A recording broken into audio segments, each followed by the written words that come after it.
Olá, amigos e amigas. Estamos aqui para mais uma entrevista do programa Direito, Dever e Cidadania em Ação, onde temos, através do Instituto Prolerges, o foco em divulgar conhecimento e prestar solidariedade às pessoas mais necessitadas. E hoje, nesse programa, temos uma entrevista de grande relevância. Nós temos dois colegas que são afeitos ao dia a dia da atividade processual na área civil, tanto na área de processo civil quanto na área de direito civil, e que certamente trarão muita informação de relevância para todos nós. Eu falo, primeiro, do Dr. Ederaldo Paulo da Silva. Dr. Ederaldo Paulo da Silva, ele é advogado, professor universitário, especialista em processo civil, mestre em direito, ministra cursos continuamente nas unidades da ESA São Paulo e na ASP São Paulo e mantém um canal no YouTube, CPC na Prática, além de palestrante em diversas instituições e professor em curso de pós-graduação. O Dr. Ederaldo Paulo da Silva, ele tem uma história na vida jurídica. Começou lá, como todos, concluindo o curso, fazendo estágio, indo em busca de novos horizontes e construiu uma vida acadêmica ao longo de 22, 23 anos, né? E hoje o consagra como um dos profissionais de maior relevância no mundo jurídico no estado de São Paulo. Além de tudo, ele é meu amigo. Tanto que ele veio hoje de Itapetininga, 196 quilômetros daqui de Guarulhos, especialmente para fazer uma visita ao nosso instituto e participar dessa nossa entrevista.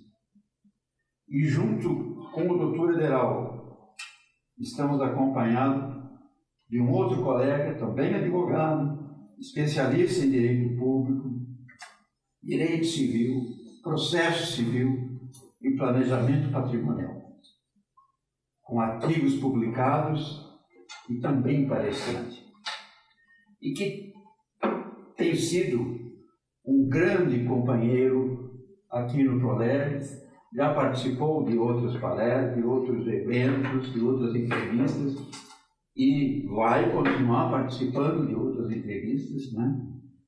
Que é o Dr. William Pereira Júnior, que eu tenho o maior respeito, maior admiração, e é um grande amigo, colaborador nosso. E sobre o que nós vamos conversar? Primeiro eu vou abrir a palavra para o Dr. Ederaldo, para ele fazer considerações iniciais, depois ao Dr. William, para que ele se apresente, e depois vamos começar a fazer aquelas perguntinhas que são importantes e que certamente nos trarão muita informação de qualidade. Doutor Ederaldo, obrigado pela participação. Bem-vindo ao nosso Prolerges. Você que é um dos colaboradores, fundadores do Prolerges há um ano atrás. Então, um abraço a todos, não é? Bom dia, boa tarde, boa noite. Eu não sei o horário que vocês vão assistir aí a essa nossa gravação, esse nosso bate-papo. Agradecer aqui ao professor Clóvis Brasil, não é? Como ele bem disse, as nossas histórias se cruzaram lá em 1994, faz tempo, viu, William? O William, que é jovem, não havia nem nascido, mas faz bastante tempo, né? Que ainda na época da faculdade, fui estagiário dele, trabalhamos, não é? Ele me chamou para trabalhar com ele ali no escritório também, como advogado. E hoje, se eu estou aqui, é justamente por conta de todo o incentivo. Eu costumo hoje, como professor em faculdade, em pós, sempre destacar essa necessidade de incentivo, de dar ali ouvidos para aqueles que pretendem entrar para a docência, para aqueles que pretendem fazer uma advocacia de verdade. Então, todo esse aparato aí eu tive do professor Clóvis desde a época dos bancos da faculdade e que faz com que a nossa amizade, né, o nosso comprometimento perdure até os dias de hoje, graças a Deus. Não só dele, mas da família e dele com a minha família também. Né? Deixar aqui um abraço já para o William também, que vai ser um dos nossos debatedores aqui. E vou ficar à disposição, não é, para trazer aqui algumas questões processuais, principalmente que envolvem ali as ações de família. Então, nesse bate-papo, né, nós estamos aqui com temas, com situações para poder trazer aí e agregar no aprimoramento, no aprendizado de todos que vão, logicamente, assistir aí esse vídeo nosso. Então, muito obrigado pelo convite. Muito bem. Obrigado, Ederaldo, mais uma vez. Doutor William, bem-vindo. Obrigado pela sua participação mais uma vez. E abrindo para as suas considerações. Primeiramente quero agradecer a presença do Dr. Clóvis, os espectadores aqui que estão nos assistindo.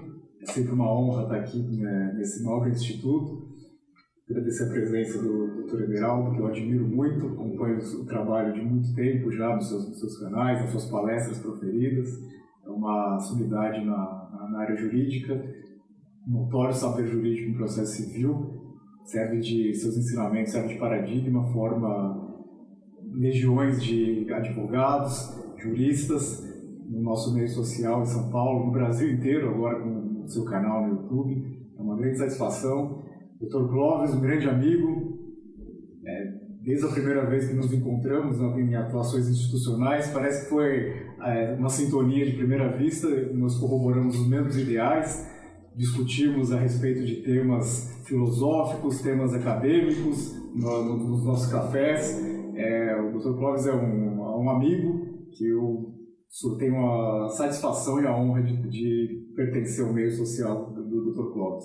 E pertencer ao Instituto ProLegis, que a função desse instituto é nobilíssima, além de trazer conhecimento jurídico, presta serviços sociais à sociedade, e eu simplesmente me sinto honrado de participar desse instituto. Comecei na advocacia um pouco jovem, logo que saí da faculdade já tirei minha carteira da ordem, depois de ter feito estágio, aprendido com os trâmites da advocacia, comecei advogando por muito tempo, tive uma breve passagem no Itamaraty, fiquei um tempo no cerimonial prestando assessoria jurídica, lá aprendi bastante coisa, tive uma visão lata do direito, uma visão internacional, isso me trouxe uma purificação na alma, eu digo até, pela atuação, mesmo que foi um curto espaço de tempo, mas me trouxe uma nobreza de entendimento, porque a partir daquele momento eu comecei a visualizar a fragilidade social.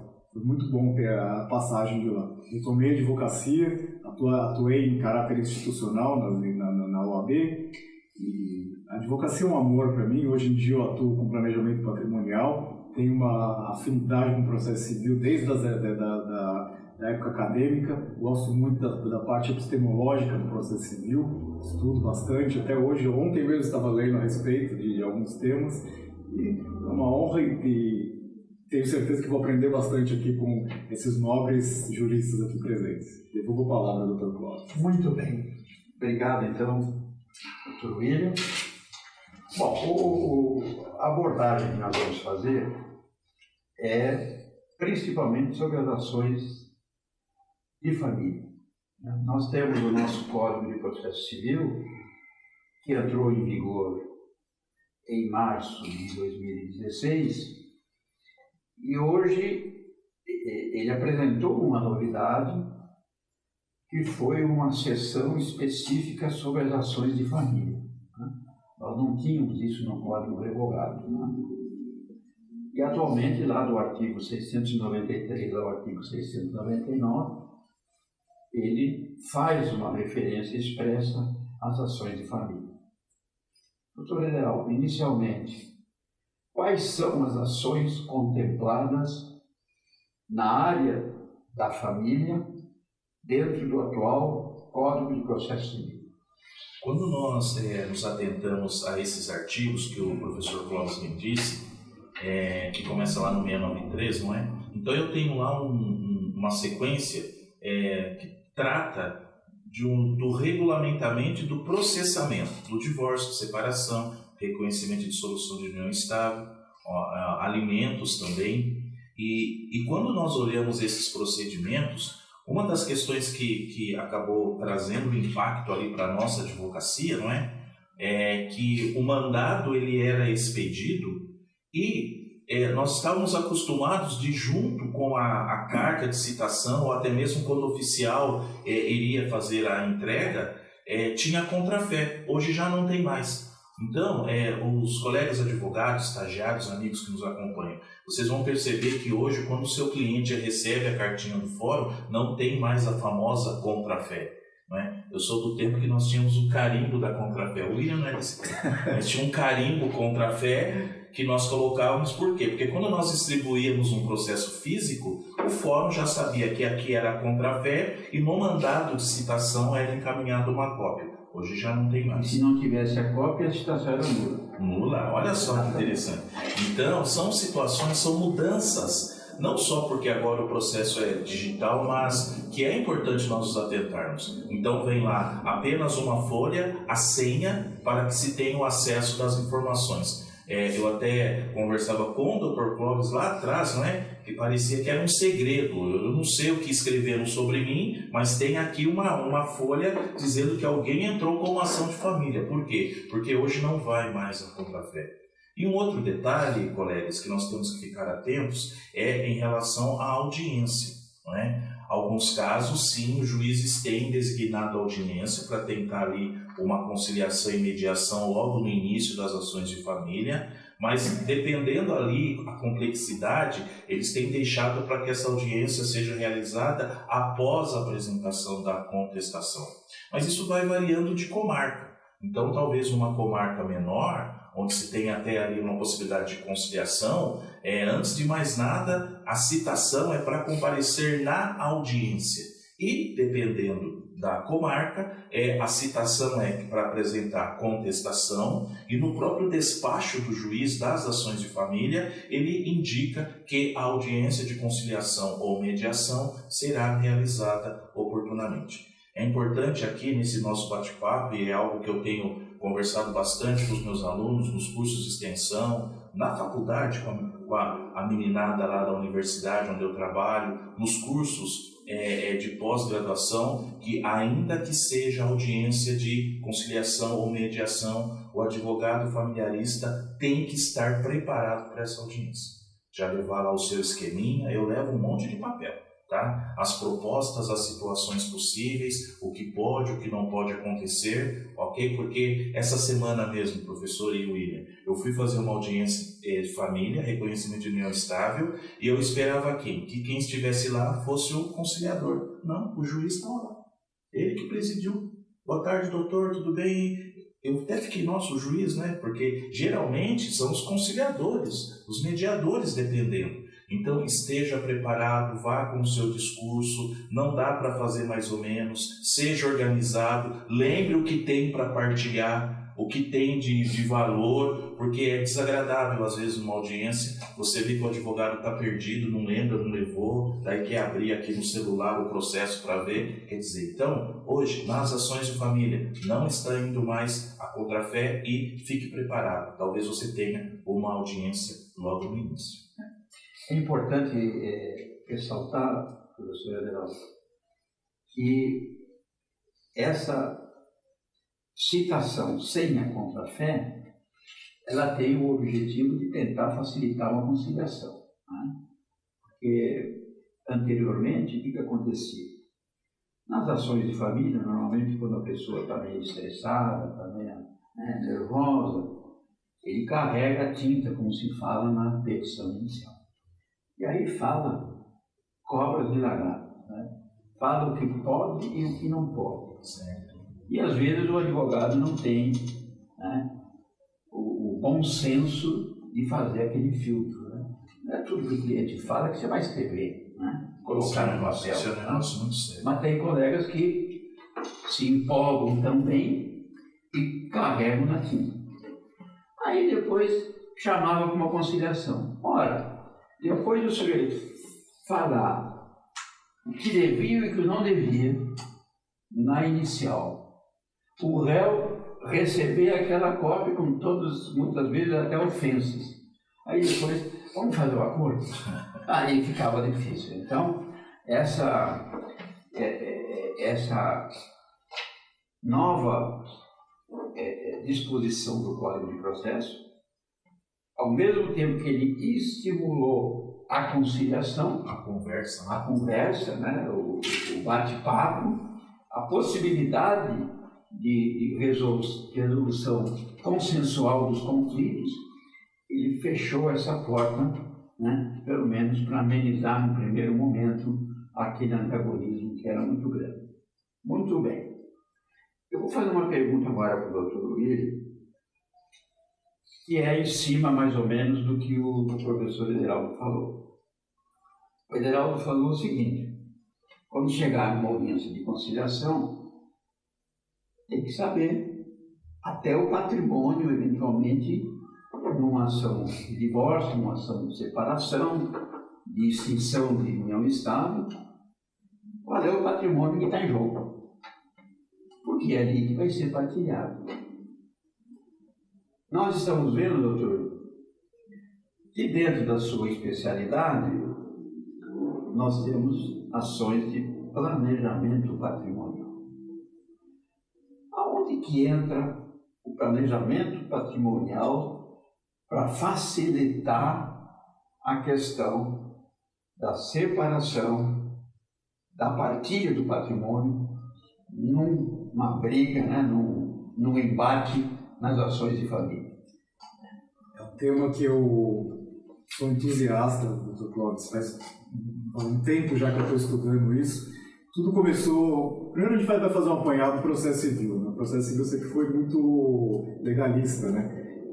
Desde as organizações do reino, quando adentrou no nosso país as regras procedimentais, que na época se confundia o direito material com o direito processual, teoria imanentista. Calamandrei, em 39, baseado em Calamandrei, em 39, foi estabelecido o Código de Processo Civil, o primeiro Código de Processo Civil, baseado nas legislações processuais civis dos estados. A que mais se evidenciou na época foi a daqui de São Paulo. Passado-se o tempo, veio o novo Código de 73 de Buzaide, que flexibilizou, criou, consertou algumas nuances, alguns embates no Código 39, tivemos uma mini-reforma, depois tivemos o Código atual vigente, de 2016, que trouxe inovações bastante interessantes, inovações essas que de muito tempo antes da entrada em vigor do Código já eram adepto. Eu sou entusiasta da teoria italiana e alemã do direito, né, que trouxe a possibilidade das cláusulas gerais no Código de Processo Civil, que antes ele era previsto também no Código Civil. Aí a teoria da multiplicidade de portas, que possibilitou a gente utilizar de meios que não os do judicial.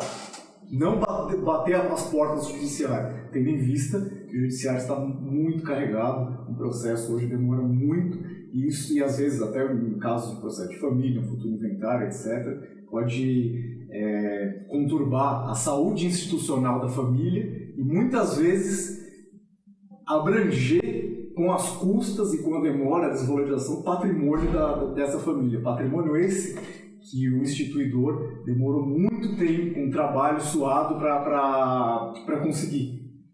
Então, hoje em dia, nós temos o Instituto do Planejamento Patrimonial da Família, que é uma atuação que eu sou entusiasta, uma área que eu adoro muito atuar, que nós fugimos do judiciário. Como é feito, mais ou menos? Nós sentamos, em razão da teoria da multiplicidade de portas, isso garante que nós estabelecemos os critérios. Em primeiro momento, nós criamos uma empresa e transfere-se todo esse patrimônio para essa empresa. Transformamos tudo em cotas. E lá dentro dessa empresa, nós fazemos o planejamento patrimonial familiar baseado nas regras do direito civil e do processo civil. Lá estabelecemos o que cada herdeiro, o que cada futuro herdeiro terá de direito, mas em cotas. Estabelecemos cláusulas de arbitragem, um planejamento empresarial estratégico. E isso possibilita que, durante esse período que os bens estão protegidos nessa suposta empresa, que é uma holding, seria no caso, são estabelecidas essas regras para proteger o patrimônio e a família, baseado nas regras de direito civil e processo civil.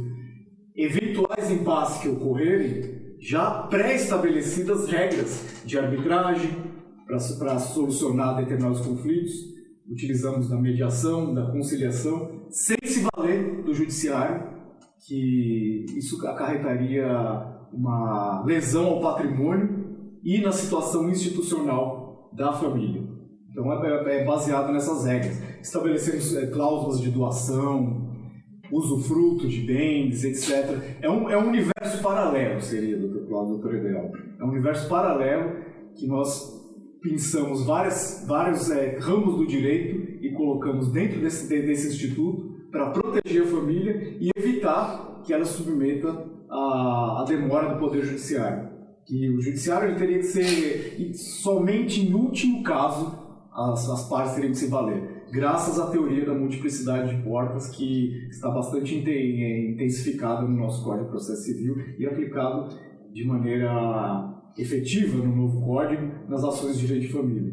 Então é bastante interessante, é uma economia para a família, para viabilizar a saúde institucional dessa família e do patrimônio. É interessante, eu ainda vou retornar com você daqui um pouquinho com outras dúvidas que me ocorrem e tenho certeza que ocorre na cabeça aí das pessoas que estão nos assistindo.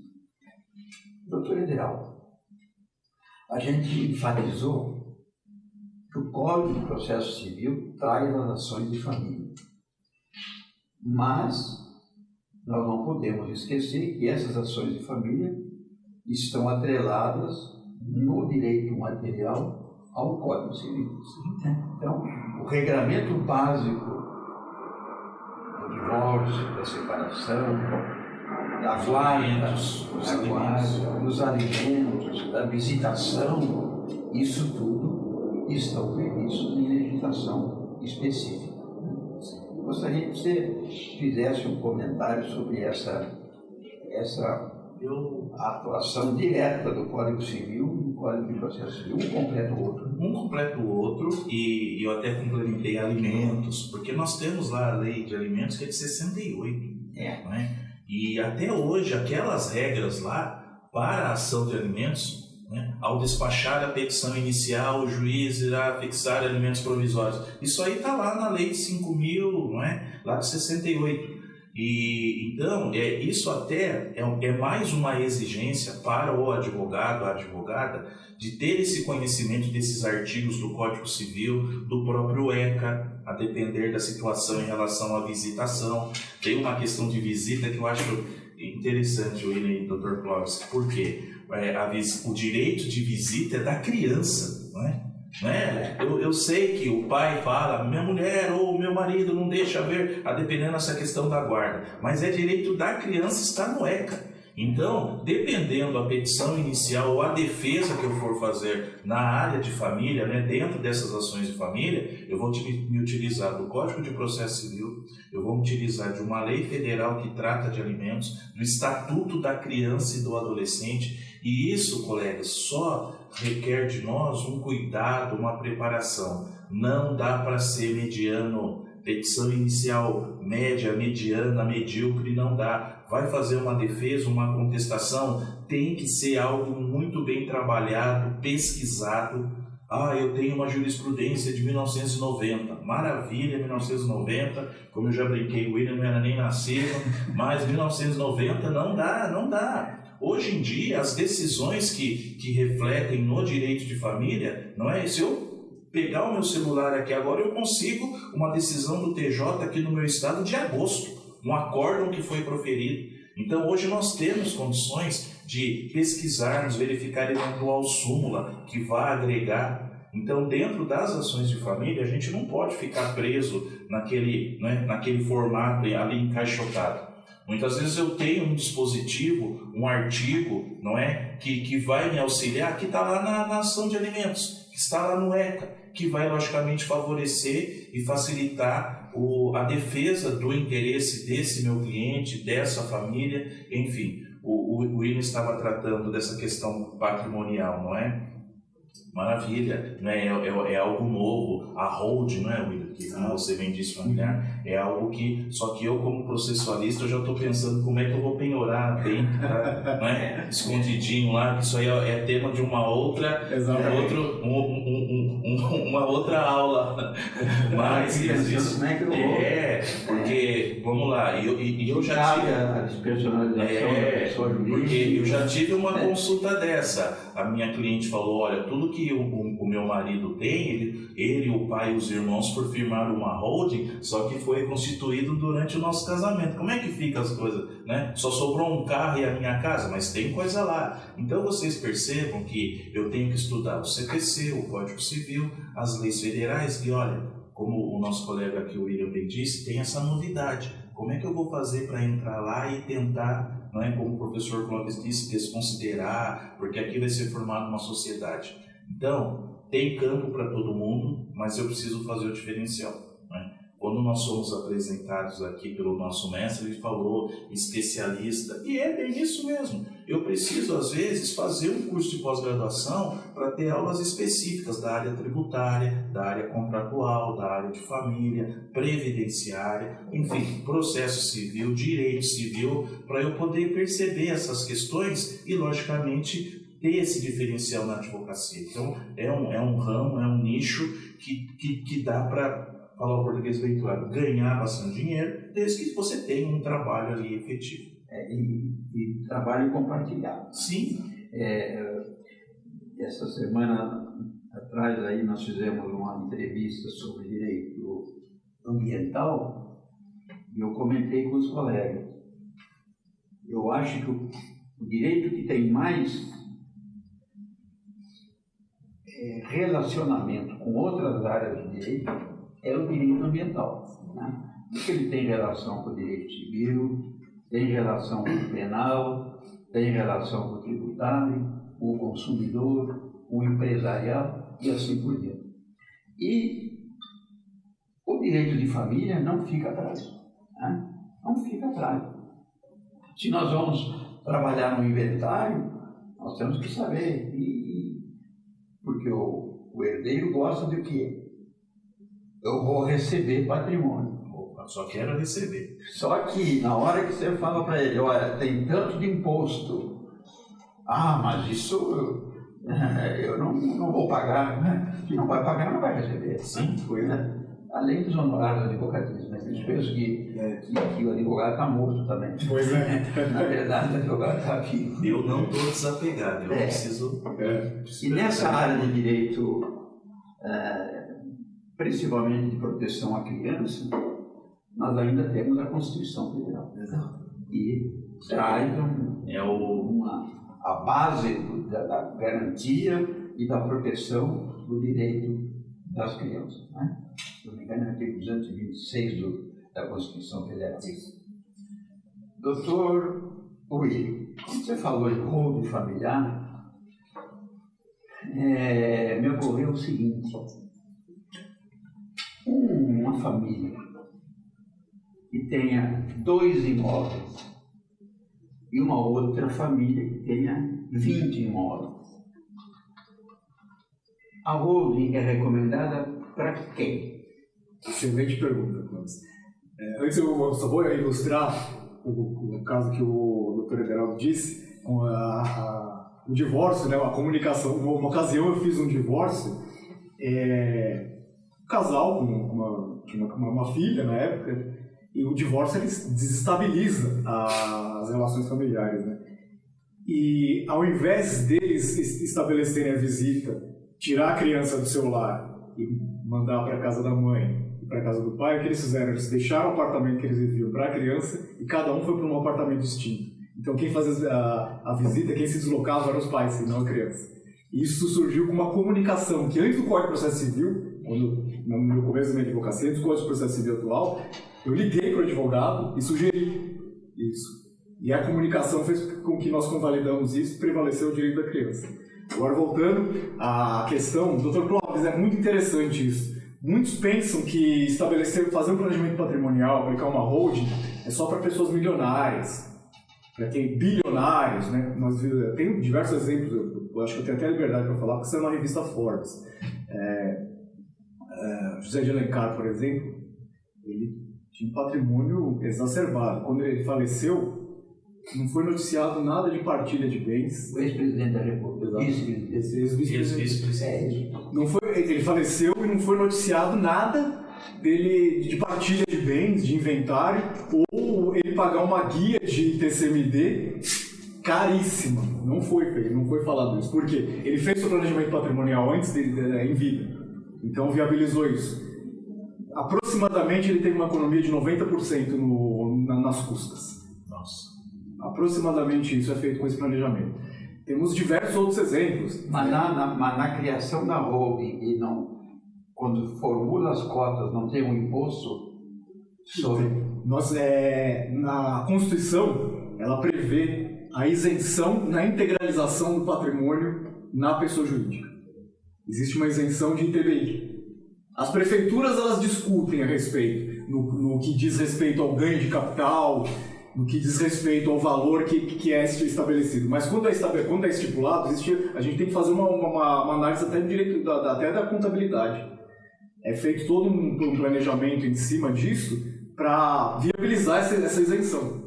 Essa isenção da integralização. É imunidade, né? Porque está previsto no artigo 152 da Constituição Federal. Quando você integraliza o patrimônio da pessoa jurídica, você tem imunidade de TBI.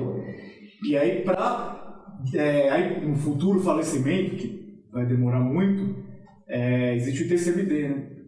É feito todo um estudo dentro dessa empresa para diminuir, mitigar. Geralmente, aqui em São Paulo, o ITCMD gira em torno de 8%, 4% sobre o valor do patrimônio. É feito um patrimônio de R$1 milhão, 4% sobre esse valor, seria mais ou menos R$40 mil. É feito um estudo dentro dessa holding, dá para baixar esses R$40 mil para R$400. Tudo baseado no planejamento tributário feito dentro dessa holding. E muitos acham que é preciso ter um patrimônio como o José Alencar de R$400 milhões, etc. Não precisa disso, basta um imóvel.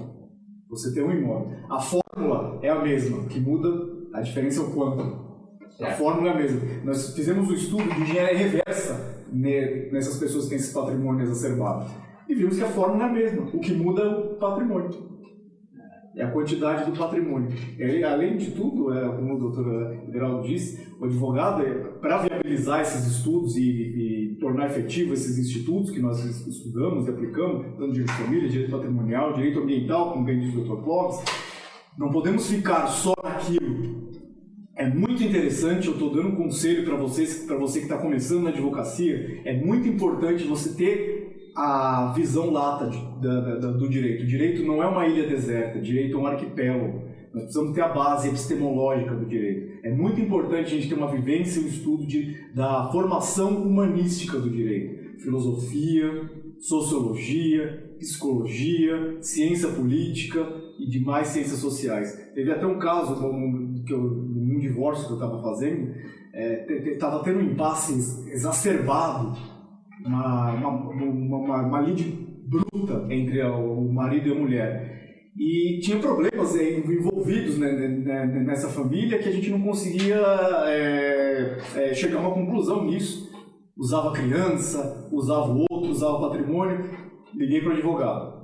E aí, em comum, nós chegamos à conclusão que era interessante fazer uma constelação familiar. Não é um instituto do direito. É psicologia pura isso. Então nós constelamos aquela família, achamos o problema e mitigou os problemas daquilo. Quase não teve divórcio, mas tivemos que nos valer de situações extrajurídicas. Por isso que é muito importante a gente estudar tudo. O jurista ele gosta de ler, ele tem que ler, tem que estudar e não pode ficar na mesmice. A gente tem que sair da caixa e estudar todos os dias se alternando, todos os dias aplicando institutos, porque o Código de Processo Civil, o sistema jurídico em si hoje em dia, ele viabiliza isso, tendo em vista a multiplicidade, as cláusulas gerais, os conceitos jurídicos indeterminados.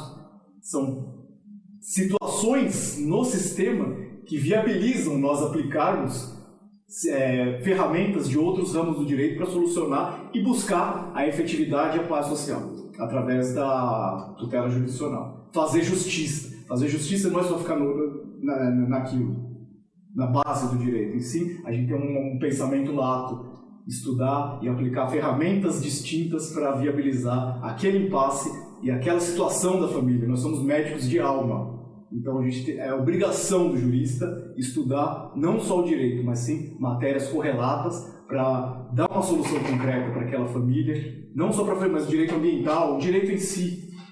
A gente tem que ter uma visão, não pode ser arrogante e ficar só naquilo, tem que ser humilde e aprender tudo para viabilizar, porque nós somos, como eu disse, médicos de almas e atuamos com ciências sociais. A nossa função é viabilizar a pacificação social.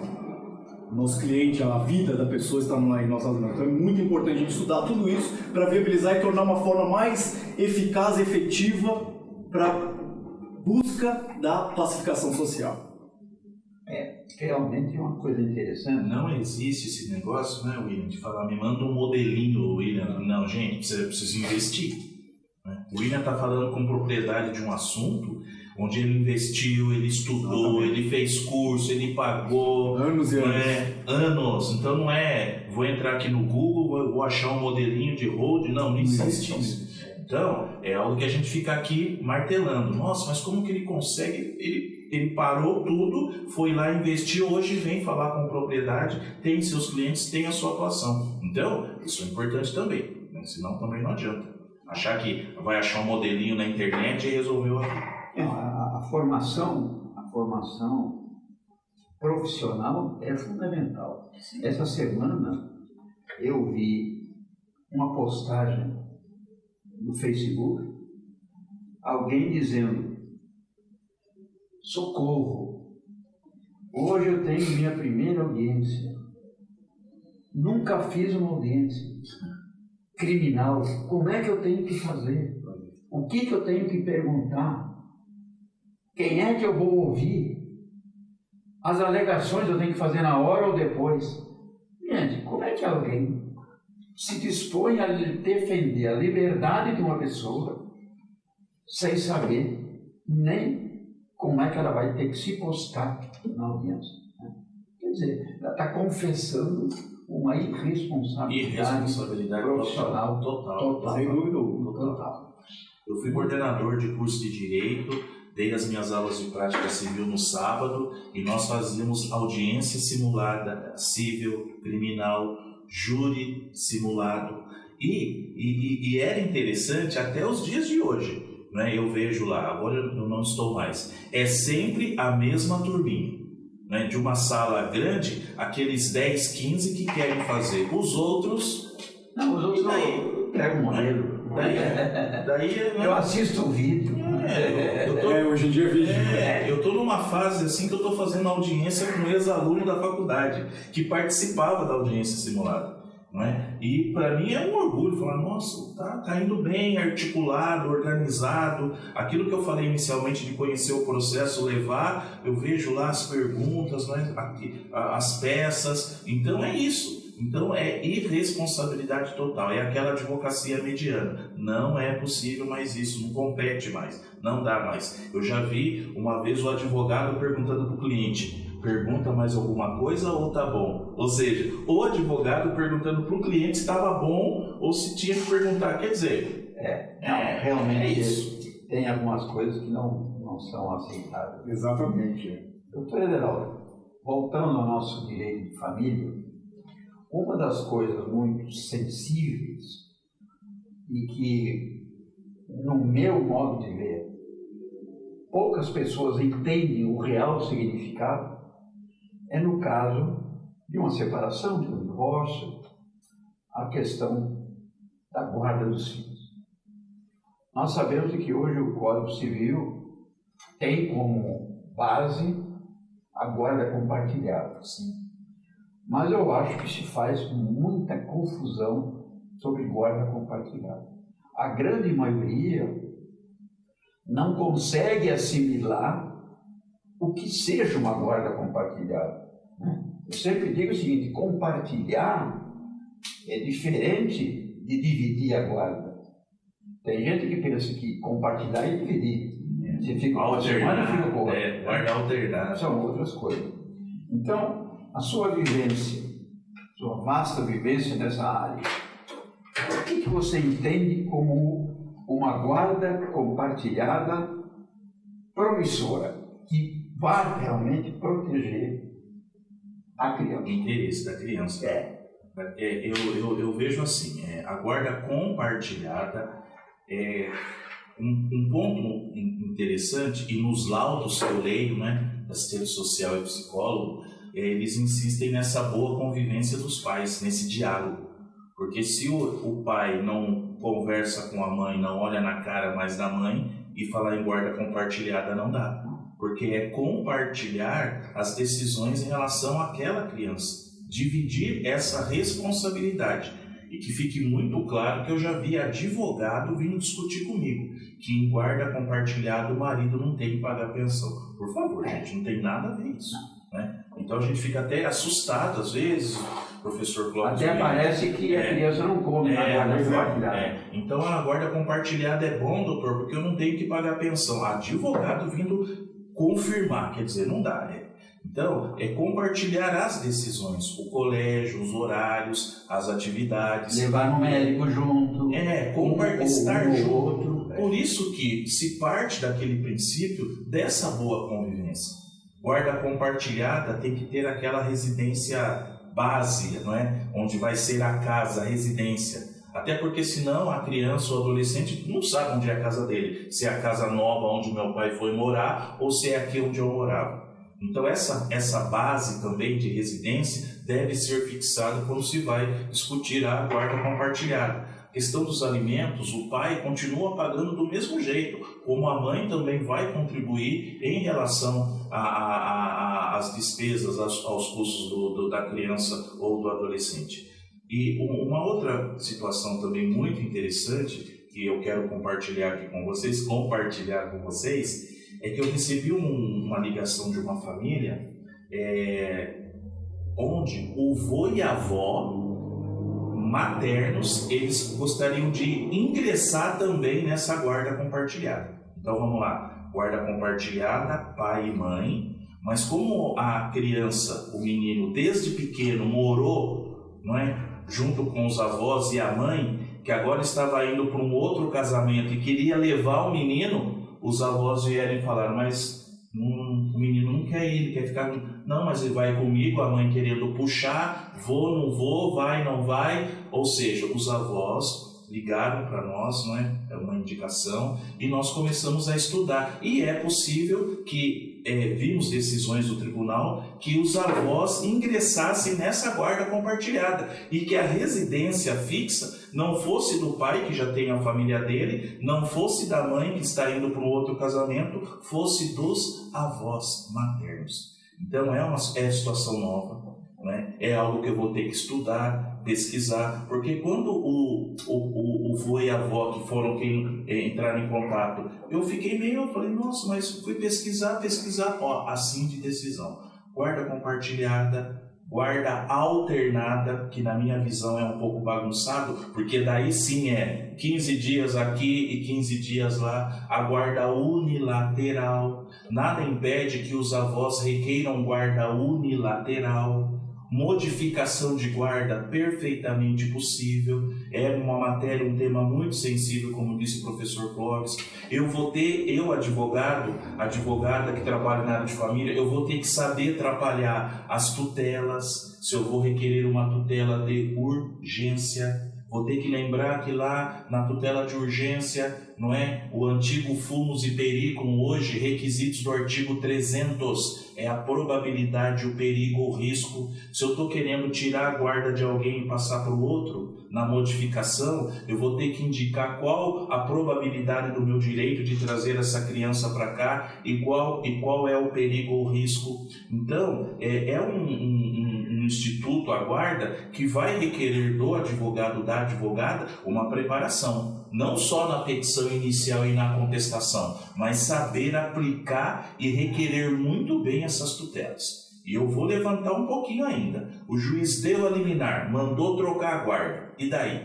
Cite-se o réu. Além de contestar, parte recursal, eu vou ter que fazer agravo de instrumento. Eu tenho que fazer agravo.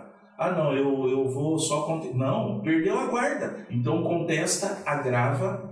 Nesse agravo, eu vou ter que requerer o efeito suspensivo para o relator, artigo 1019, inciso 1. Por se tratar de um agravo que trata de tutela provisória, eu posso fazer a sustentação oral no dia do julgamento. Eu vou ter que discordar do julgamento virtual. Olha a quantidade de coisas. Numa situação de guarda, eu já estou falando em tutela, já estou falando em agravo, já estou falando em despachar memoriais com o relator, já estou falando em fazer sustentação oral. Então, se você quiser realmente, é o combo, né, professor? É o combo todo. Se você quiser oferecer para o teu cliente esse trabalho, caprichar no contrato de honorários, que é importante, sem dúvida, né? Então não é só, eu fui contratado para contestar, não. Você pode agravar, você pode sustentar oralmente, você pode contratado para fazer a defesa. É um pouquinho parecido, talvez, com essa questão do criminal da audiência. Eu não posso ser irresponsável e falar para o meu cliente, nós vamos contestar, tá? E vamos ver o que... Não, olha a quantidade de coisas. Guarda é um assunto sensível demais. Então, sempre que tem essa discussão de vó pedindo, eu já vi um julgado numa situação um pouco diferente, né, de tutela, os pais falecidos, né, que não foi para nenhum tio a tutela do filho, né, da criança, foi para a madrinha.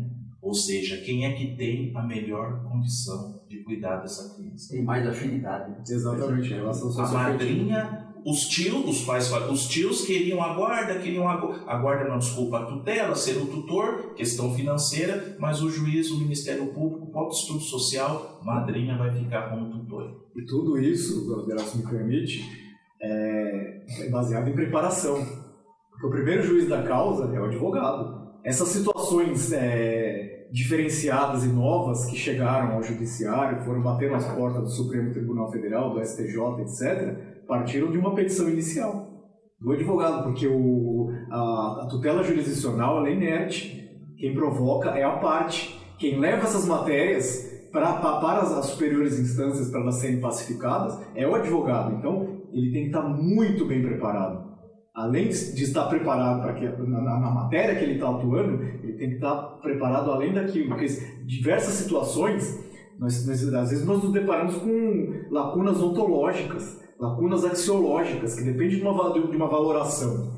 E para provocar isso, o advogado ele tem que colocar essa situação no judiciário, levar a tese e essa tese ser pacificada lá. Depende do advogado, ele é que está no front. Ele que está diretamente com a parte, ele leva a situação para a parte. Então, é indispensável o advogado estar preparado. Ele não pode estar perdido lá, ele tem que estar mais preparado que o judiciário. Porque as teses, as situações, nós advogados que preparamos. Nós é que suprimos as lacunas axiológicas que existem no sistema. A lacuna axiológica, quando existe a norma, ela é injusta. A lacuna ontológica, existe a norma, porém ela não tem efetividade. E quem dá essa efetividade, quem tira essa injustiça, é o advogado levando a matéria para o judiciário, debatendo e essa matéria sendo pacificada. E para essa matéria chegar no judiciário, o advogado tem que estar muito bem preparado. E inovar. Nós inovamos as relações jurídicas para buscar a pacificação social e quebrar essas lacunas que existem no sistema.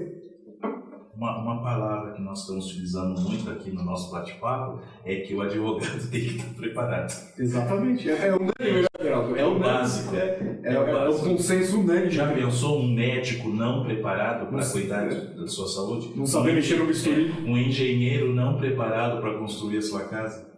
O advogado é a mesma coisa. E uma coisa que é importante é o seguinte, eu sempre digo para os alunos, o advogado é o desbravador, né? Porque o direito de família é o melhor exemplo. Exato. O quanto nós evoluímos a partir da Constituição de 88 nos novos conceitos de família. Né? Exatamente. Então, nas relações homoafetivas, né? O problema da adoção de crianças por pessoas do mesmo sexo. Então, teve o benefício previdenciário. Exatamente. Então, teve alguém que recebeu o cliente, olhou e falou assim, isso aqui não está na lei. Não pode. Aí vai no outro. Aí o outro falou, olha, eu acho que dá para a gente tentar. E ele arriscou. E trouxe a primeira petição. E veio a primeira decisão. E aquilo ali serviu de norte para outras tantas decisões. Milhares de famílias foram, não é?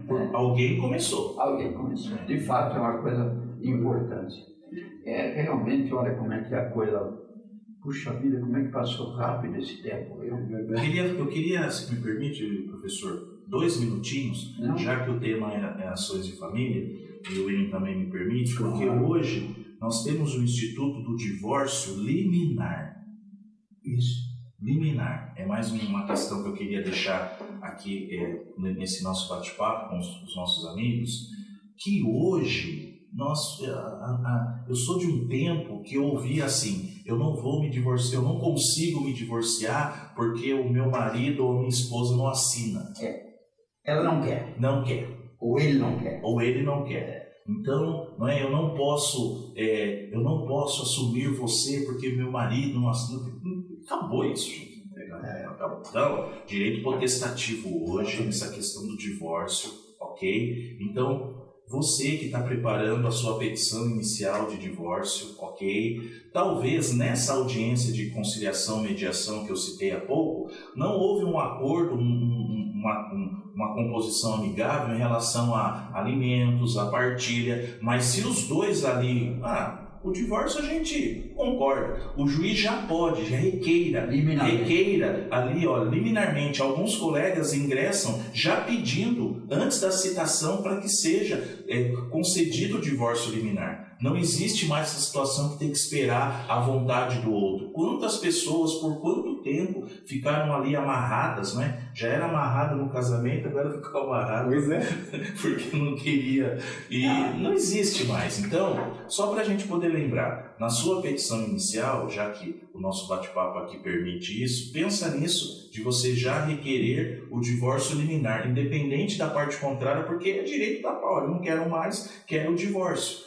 Então, alguns juízes, eles analisam posteriormente, alguns juízes esperam a contestação e esse tipo de decisão, quando ele concede um divórcio liminar, nós podemos chamar que é aquela decisão parcial de mérito, porque ainda continua o processo. Então, ele resolve uma parte, o divórcio, ok, tá, resolveu. Essa semana eu fui fazer audiência, segunda-feira. Eu perguntei para o meu colega advogado da parte contrária, doutor, esse tempo que eu coloquei de união estável, o seu cliente reconhece? Ele falou, reconhece. O cliente dele, não, realmente, começou aqui e terminou aqui. Daí o juiz já falou, bom, então isso aí já está decidido, isso aí eu já vou colocar no lapso temporal. Isso, ou seja, quando saiu lá os termos, já constou que o tempo de união estável, ele já proferiu a decisão. Uma decisão, e agora vai continuar por quê? Porque não teve acordo na pensão e na partilha. Então, lembrem disso, divórcio liminar, ok? Requeiro divórcio liminar. Alguns estão colocando tutela da evidência, outros estão requerendo que o juiz conceda como decisão parcial de mérito. Veja aí na sua cidade, na sua comarca, o que se encaixa melhor para que você já no primeiro despacho ou ao final da audiência, o seu cliente já saia divorciado. E se o juiz negar a liminar, tem o agravo Exatamente. do 1015, inciso 1. Ótimo. Eu sempre bato na tecla, se me permite, Cláudio, é o diálogo entre os advogados. Nós somos colegas, não somos inimigos. Recentemente eu estava fazendo uma homologação de sentença estrangeira, um divórcio na Flórida. E o divórcio já ocorreu lá, só que eu preciso homologar ele, que está em curso ainda. E por uma questão de cautela, eu entrei em contato com o corpo de advogados de lá da Flórida. Eu precisava de uma anuência do ex-marido para evitar prolongamento do processo. Uma homologação de sentença estrangeira já demora. E eu queria abreviar mais ainda isso daí. Ao invés de eu entrar com uma carta rogatória para pedir, para citar a outra parte, para ela ingressar no processo aqui, para estabelecer o contraditório também para a defesa aqui no Brasil, eu liguei para outra parte, lá nos Estados Unidos, e solicitei uma carta de anuência da outra parte. Traduzi, mandei apostilar no consulado, trouxe para cá, mandei traduzir, anexei os autos, protocolei no Você perguntou se eu conhecia. Exatamente, deu tudo certo. Aí não teve necessidade de se despedir uma carta rogatória, em razão da comunicação que eu tive. Se eu não tivesse feito essa comunicação, esse processo ia durar anos e anos. E não teve necessidade disso. Então, vocês vejam, o tempo voou, nós já avançamos aqui no nosso tempo. Estou aqui meio engasgado com algumas perguntas que eu gostaria de fazer, mas vai ter que ficar para uma outra ocasião. Vamos, faz uma outra, mais na frente. Já está convalidado. Módulo 2. Eu acho que abordando... Parte 2. Segunda temporada. Nos aguardem para a segunda temporada. Verdade secreta. Muito bem. Então, eu agradeço sinceramente ao Dr. Ederaldo, né? Meu amigo, meu afilhado, né? E a quem eu aprendi a admirar pela sua humildade, pela sua capacidade. E o Ederaldo eu não conheço, ele veio dar aula aqui na nossa faculdade, aqui em Guarulhos, na FIG, na pós-graduação, e eu não conheço uma pessoa, eu não encontrei ainda uma pessoa que fale mal do Ederaldo.